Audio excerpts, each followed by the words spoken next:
சென்னையினுடைய ஒரு ஒரு முரண்.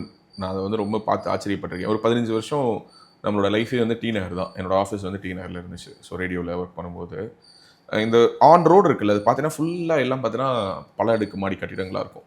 ஒரு உதாரணத்துக்கு கோட்யார்ட் மரியாட் ஹோட்டலாக இருக்கட்டும், அப்படி ஹயாட் இப்படி இருக்கும். அதுக்கு அப்படியே ஒரு ஸ்ட்ரீட் பின்னாடி போனேன் அப்படின்னா எல்லாமே பார்த்தீங்கன்னா குடிசை வீடுகள் அல்லது குடிசை மாற்று வாரிய வீடுகள். ஓகே, மக்கள் ரொம்ப அடித்தட்டு மக்கள் வசிக்கக்கூடிய ஒரு பகுதிகளாக இருக்கும்.